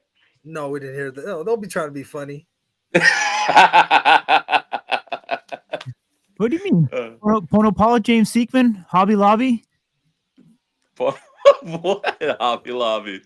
Oh my gosh. I know you're not an OG Slap News fan if you don't know the Hobby Lobby. He doesn't know the Hobby Lobby. I don't know what the Hobby Lobby is. This goes back to the old days. So it was Amir Nuruddin versus KO Chris. And we had an interview with Amir. And he was like, I don't care. I'm going to fight him one day. Even if it's in the parking lot of the Hobby Lobby. Yeah, because I've never seen any of those. I've never seen any of those interviews. They were booked to fight in street beefs. They were booked to fucking play ping pong against each other. Yeah. Like it was all. I knew Amir was stretching for to go with other people, like just battle anybody at one point in time. He was doing all kinds of stuff. Yeah, and now he's hanging out. He's the face of Slap Fight Championships. So congratulations to Amir. And anyway, nonetheless, Pono, thank you, sir. We appreciate it. We're gonna thank you guys. Isaiah on to wrap this, and I'll let him know that you said you love him. Yep. Always good talking to you guys. All right, brother. You too, man. Cheers. Take care, man. Before you transition, Ding, let's just actually Cody gave you some. Where'd he go? It's a dream matchup. I love that guy, but I'm done with the heavyweight division. Sorry. That was it. Telling you how to pronounce his name. Yeah. I did say it. No, harassing. I said it correctly. It was just which name I was gonna pick. But birth last name is Canadian. Look at that. I didn't even know that. I mean, to phonetically type it out as her ass Nick was kind of funny, and I appreciate that. All right, let's get him in. All right, middleweight champion of the world and new, for the second time, the middleweight champion, Isaiah, the pretty boy, or as some people call him, the lady boy, Quinones. Is he there? He is there in bed in true championship fashion. Sir, how are you? Oh, that's crazy. What is that? That is a baby. 11/11, baby, dog. Veterans Day. There you go. That's amazing, man. Congratulations. That looks to me Thanks, like a male. Yes, my boy. So you have your what do they call that? The heir to the throne, if you will. Yeah. Surprise everybody. Can we share a name publicly here? Or Arnie. It's actually I named him after my uncle that I have tatted on my back. So your uncle, the firefighter, right? Yeah, named him That's Arnie. amazing, So that's awesome. yeah, named him Arnie Ozzy. So his middle name is my middle name, and it's my dad's name. I love it, man. Lots of lineage, and of course some true meaning to the names. My name is Michael, just because Michael's a common name, so I don't have a cool story like that. I appreciate that Arnie will have a cool story like that. Hey, it's a biblical name though. Michael's a biblical name, so you're good. Sure, yeah. Hey, Michael is the one. Michael's the one that damned Satan down to hell. So come on. Yeah. It's what is it? He who is like God, or something to that effect. But nevertheless, There you go. we appreciate your time. Thanks for joining us. I don't know if we talked since you won. I mean, I know obviously Corey was there, I wasn't, but congratulations, of course. Oh, thanks, dog. I talked to you guys on the phone, but we haven't done this in a minute. Yeah, we haven't done anything publicly. So first I want to ask you, because I've seen this. So are you the 3-time middleweight champion, or are you a 2-time middleweight champion? Because I say 2-time because you lost the belt and got it back. But I know you have said 3-time, and I'm assuming that's because you count the defense. Talk to me. What's the thought process there? Are we a 2-time?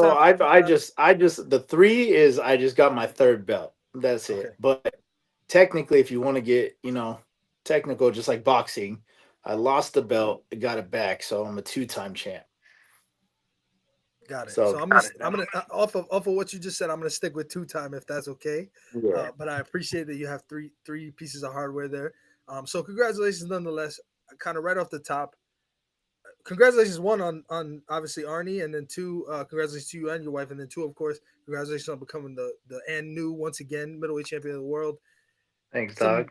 interesting news, which I know you were aware of, but obviously it's been made public. Some guys at the top of your division are going to be out here for foreseeable future. You got the Yep. Chief, who's out until the end of January, and then you have Darren Godfrey, who's out until the end of July of 2026. Um, initial thoughts. I mean, try to think back to when you first heard this news. Again, privately, just kind of what your thoughts were. Obviously PEDs is something that the sport takes Yeah. very seriously. We've seen suspensions for that over time. Yeah. But Darren was seemingly kind of making himself the next guy. Obviously, this throws quite the wrench in things. So, what are your initial thoughts on that whole situation? I mean, the whole thing with Darren is I didn't like the fact that, I mean, we've all seen it. The flinches, bro. The flinches. You saw him move. I would say those were egregious movements, and they should have been called. So I mean, I would have liked to see a fair fight with him and Chief, so I know who would have been next. Um, but because of the whole PED thing, I mean, obviously he can't be next. So I think I mean, it's unfortunate. I mean, we all know I was suspended back in the very beginning after Power Slap 1, but that's before, I mean, me personally, before I knew what I can and can't take as an athlete.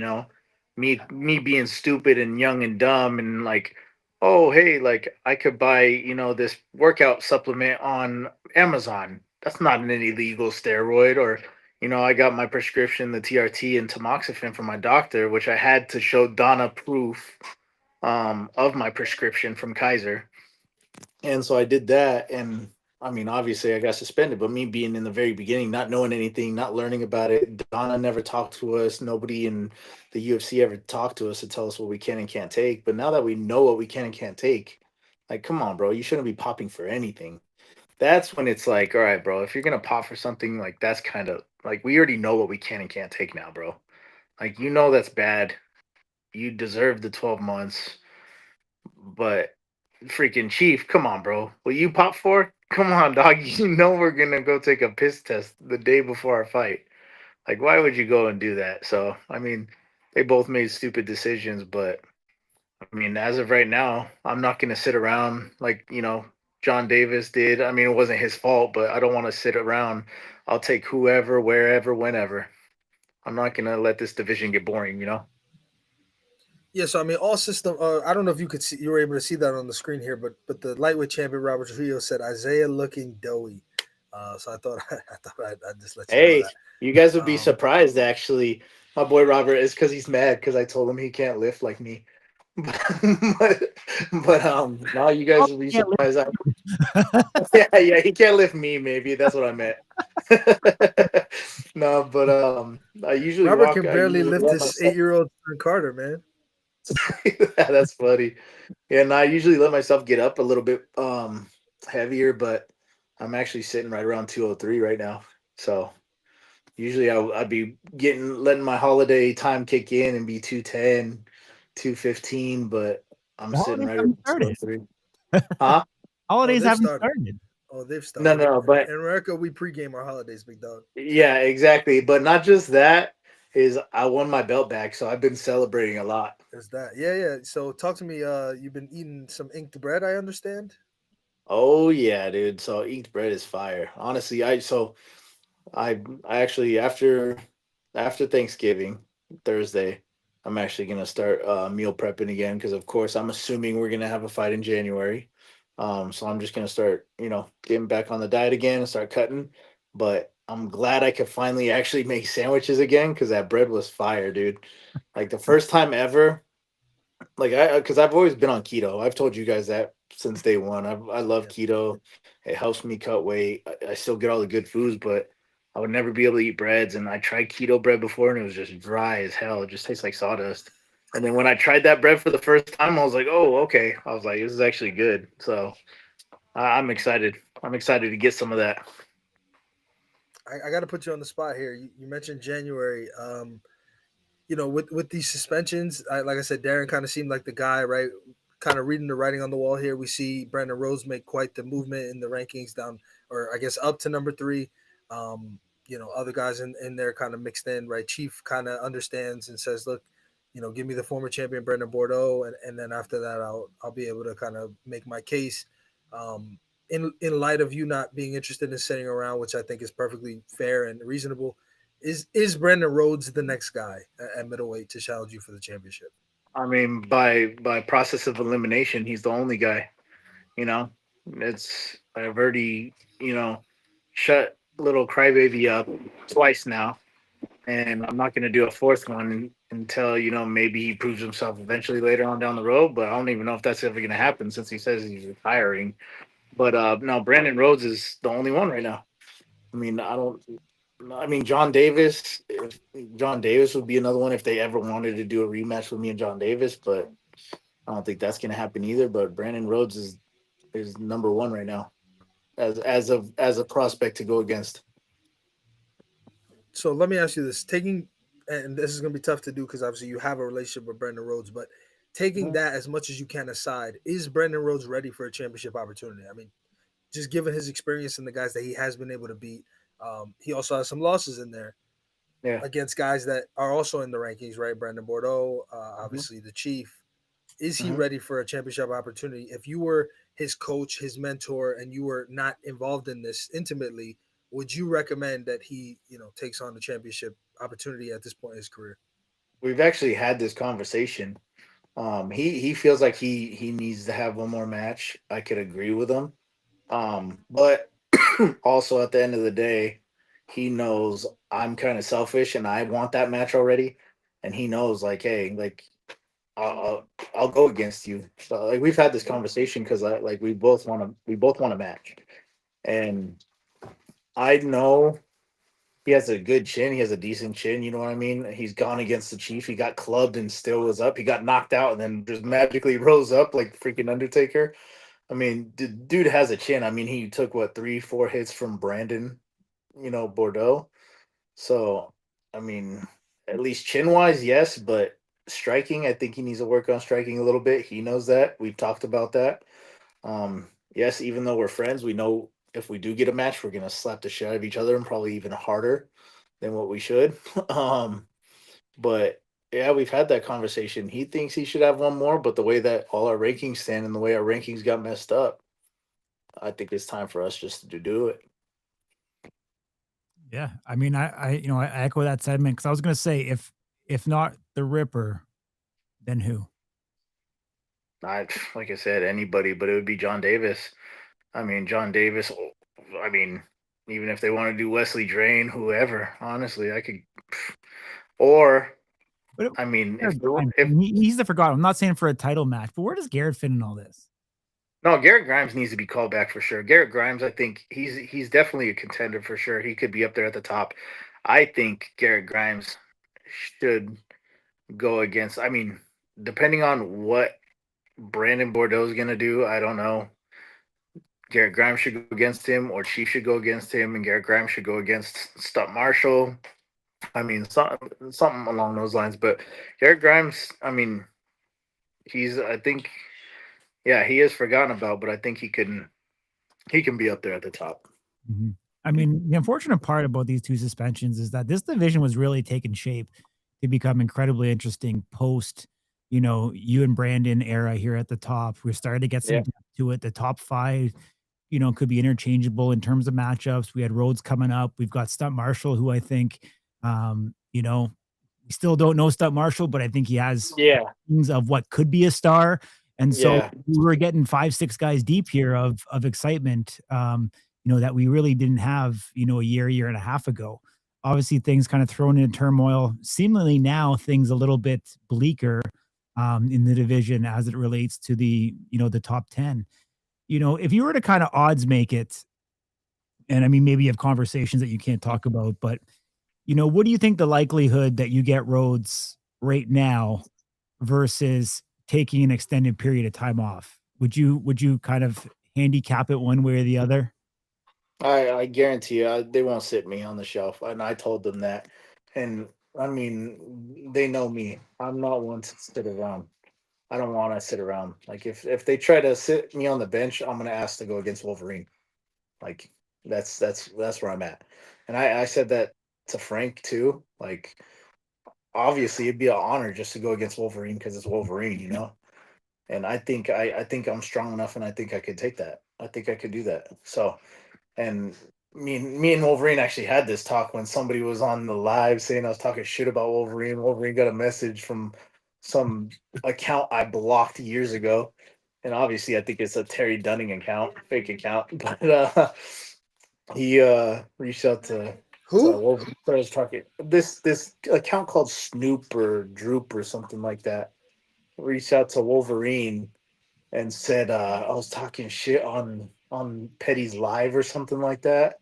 And I was just making fun of Wolverine, like, hey, bro, he's gonna come up to me, tell me he's more blasted than me because his little tattoo on his neck, like, just joking around, being Isaiah, you know.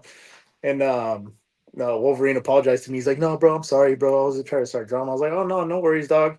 And I actually had the conversation with him, saying like, hey, I would like to go against you. You know, I'd like to defend my belt again.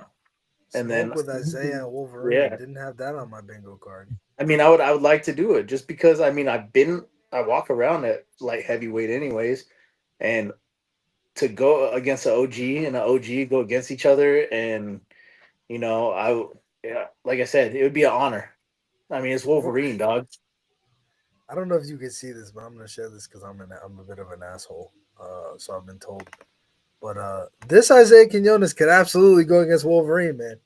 Hell yeah! Look at that fat boy. Why do they? So why? The point of me doing this was to ask you, why do they have this as your? I mean, they even have this as your as your championship photo. I know. I have no clue, bro. I don't know who runs. They have new photos of you. I don't know who runs this ranking page, but they have like all the old photos of everybody, even like Brandon Bordeaux's. If you see his, like they use his old one from the TV too. Like, I don't know why they do that. I mean, people don't know, dude. Like you fought Russell Rivera at 205. Yeah. Like, so you fought. And he didn't knock me out. I took 3-4 hits from him. Yeah. Honestly, that's probably the first time that we met, actually. Yeah. I think what was a power slap? That's like one. Was it power slap one? Power slap one at freaking Power Station Casino. I'd like to think he'd know. Exactly. Power slap one, Palace Station Casino. That's when me and Russell went against each other, and that was the match that I got suspended after because of the TRT and all that. Mm-hmm.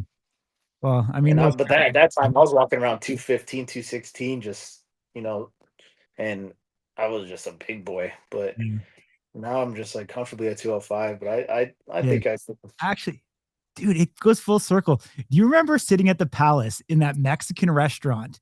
And I remember you. Like, I'm fucking keto, man, and you're just pounding bricks of fucking cheese. Yeah, you remember that? Somebody. Dude, like, what was it even called? It was like grilled cheese. It was like just melted on the grill. It was the queso fundido with the meat inside of it. Yeah. You and Frank the Tank was beside you. I think he was pounding cheese too. Yep, he was. Yep. We were all sitting in the Mexican restaurant just eating that food. I don't think I've never seen anybody before or after just eat cheese like you two guys did, man. Yeah, it's wild, dude. And what a trajectory difference. Frank the Tank went back to the barnyard and Isaiah is the world champion. Yeah. It's crazy. It's like, and now he's fighting Cody Cox for the belt. Or he has the belt. So no, it's crazy, dude. I just never in a million years did I think so. I thought some of these guys would be around a lot longer, you know. But you want to know what? Actually, I'm gonna drop a bomb on everybody right now. Who I've been seeing a lot of lately and who I've been not hanging out with, but who I've ran into a lot is our boy Reese. And our boy Reese, I think, has changed. I mean, one, he's a character. I know he would be a great character for Power Slap still. I'm thinking they should bring him back to middleweight division and give him one more chance. I think he would be a good character for Power Slap. I think he's matured and changed a little bit. I think it would be pretty crazy to bring him in and have him go against Garrett Grimes or somebody like that. Nope. Like that would be a trip. So for people that don't know, Reese Archer, right? That's who you're referring to? Yeah. Reese Archer. All right. Yeah. So I think that? I mean I ran into him at Tough Enough in Vegas. I think he was at 13. I believe he was. I believe he was at. I'm pretty sure it was think so. Power Step 13. Who? I think so. It was with Ray, Corey.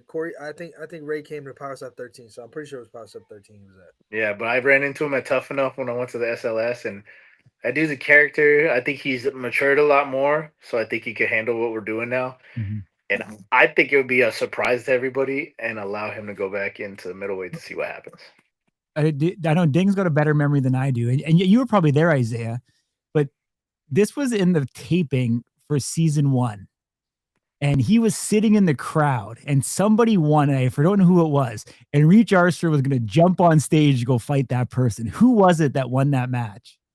Oh fuck, I can't remember. Dang, I can't remember, dude.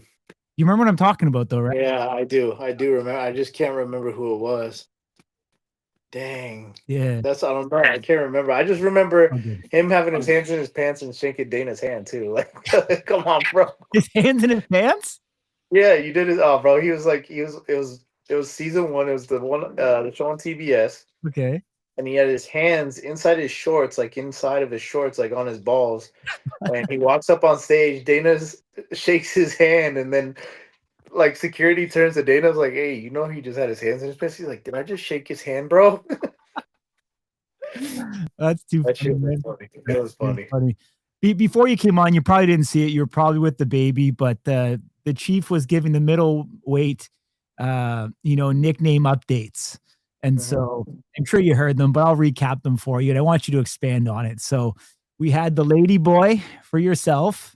Well, we know that. We had Darren as the McFlincher. We had Brandon Rhodes as the Ass Ripper. He didn't give a good one for John Davis. So if you had to give an updated nickname for John J. Davis, what would you give him? The Rusty Machine. The Rusty Machine? I told that to John. I was like, "You're the Rusty Machine, dog. You got to get a little bit of oil on that thing." What's the really old Transformer? The one with the like dreads. He's like the grandfather. What's his yeah. name? Oh man, what is his name? I don't know. Yeah. He's always falling apart. He's always falling apart and has the grenades and the bombs and stuff.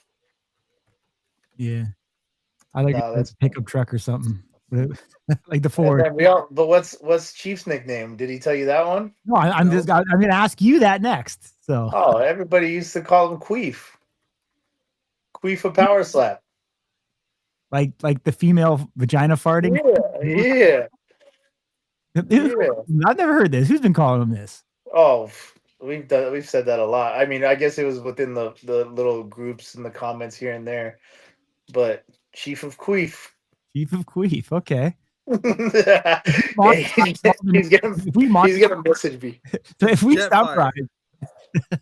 Huh? It's Jetfire. Jetfire is John Davis. Jetfire is the one with the fucking. He's a Transformer with a cane. Yeah. And then I don't know if I'm even on. I don't know. There's a few people that have been getting texts that. Yeah, I don't know if I'm gonna call him I don't know if I'm gonna call him the Queef, bro. But I appreciate it though. You're the Chief Queef. So I tried to get the Chief to do it, but he didn't catch my drift. I was trying to use all the nicknames in a sentence together because I think it would actually be pretty good.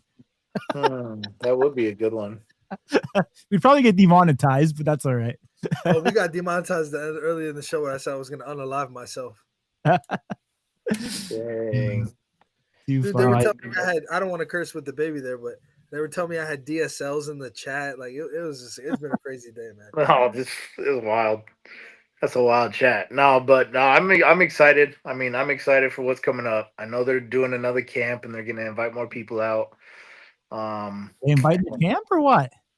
I don't know. We'll see. I haven't heard anything yet, but we'll see. Why not? Don't you have that Frank Lamacella privilege that they all talk about? Yeah, that everybody talks about. Please. Can I make you a shirt? Can I send you a shirt that says Frank Lamacella privilege on it? Would you wear it? Oh, I would fucking rock the shit out of it, dog. Done. You heard it here first. Isaiah's gonna have this shirt, and it was all Corey. You want to know what's so funny, bro? So like everybody says that, right? Or not everybody. We all know who says it and who thinks it. But if it was true, I'm pretty sure like you guys, I don't know if you guys ever seen this in relationships or like with parents or anything like that. The favorite child always usually gets treated the worst. Just because they don't want to show that they're the favorite. You know what I mean? Because they're conscious of that bias. Exactly. So it's like if I was the Frank Limoncello privilege, I think there would be a lot more happening for me. Well, buddy, So. I mean, you're. Actually, I don't know if I can say that. Never mind. I was gonna. Yeah. Let's not. Let's. No, If no, you questioned it, let's not. No. I was gonna say I don't know how much your work is known public. I would say you're flying machines and you're putting shit on Mars and you're doing all this other stuff. So I think you got some sort of privilege in your life. So you're doing all the right things. Hey, I guess. Yeah, you're right. I'll leave it at that. We won't disclose any Epstein files. Classified top secret shit, man. Jesus. Yeah. Yeah. Epstein files coming out already. We're just gonna say, allegedly all these rumors swirling. California, we know they've got a provisional license to run an event. What would it mean to have you on a card like that? And how do you think the reception would be? Should they roll it out? Dude, everybody out here in Cali would love it. I would have so many people coming to this thing. I would have, I mean, you name it. I got Adam W, who's a good friend of mine, who 11.5 million followers on Instagram. I got Dom Benjamin, who's a good friend of mine. I got freaking Emilio Rivera from Sons of Anarchy. I got Mario Lopez. All these people, all my family, all my friends, all the connects I have out here. I would have everybody rolling out to a fight out here in California. And I mean, nothing would be better than to have, the Puerto Rican pretty boy who's fighting out of Palmdale, California as the main event out here. Mm-hmm. I'm hoping we have that event out here in January or Hawaii in January or Vegas in January. I don't know. Wherever they have it, I just know I want to be on that card. But California would be dope. For sure. Awesome. Well, I appreciate you, Isaiah. We'll let you run. I know you got the baby. Much love and great catching up again. Oh, thank you guys. I appreciate it. Awesome. Take care, man. We'll have to get Arnie a Frank Limoncello privilege onesie as well. Do that. Hell yeah. Hey, tell him Frank Limoncello is my stepdad. Ooh. Later, y'all. All right, brother. Cheers. Oh, shit, man. So good. You started it. Now you got to give him the shirt. All right, we're long in the tooth here. Thank you for those of you who have hung out for all this time.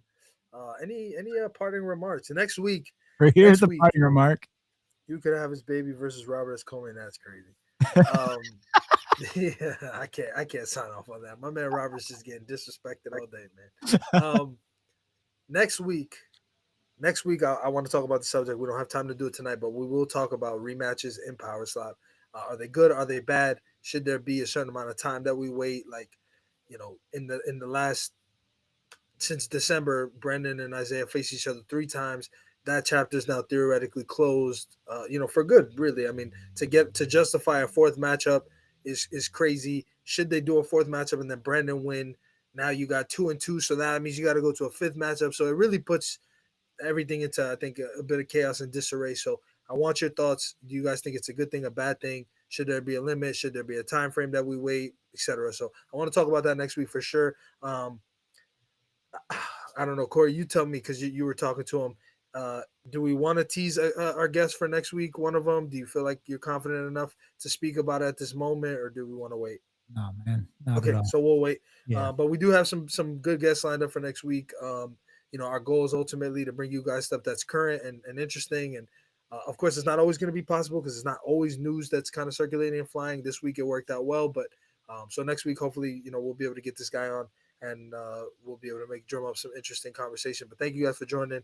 Of course, every week, Wednesdays, 6 p.m. on the West, 9 p.m. on the East, listening to us 2 knuckleheads, one bald, the other one with luscious hair. Now, I would say 5% South Korean over there. Hey, did you go to Pop Mart? Actually, that's like the big question I need to ask. Pop Mart? That's not Korean, is it? Pop Mart's not Korean? I don't think so. Not Japanese? Really? Maybe it's Chinese. Well, I did go to Pop Mart, though. I went to their flagship store, but I'm pretty sure. So why do they have a flagship store? It's Beijing, China. Okay, I apologize. Yeah. But was it a nice store? It was. That was 3 levels. It was nice. Okay, that's a Man. It pretty was big nice. fucking Yeah. state, man. All Went right. to Good thing you didn't go to the north. I went to K-pop. They have like a K-pop Drive, which is like Rodeo Drive in Beverly Hills. So Wow. that out with Goyard, and they had 3 LV stores and Maybach and Wow. You sound like you had a lot of fun. Well, all the good. fancy stuff, man. Maybe Yeah. maybe Power Stop will make its way to Korea one day, South Korea to be specific, of course, not north of the DMZ there. But Seoul has 10 million people, dude. Like half the country lives in one city. well, there's an American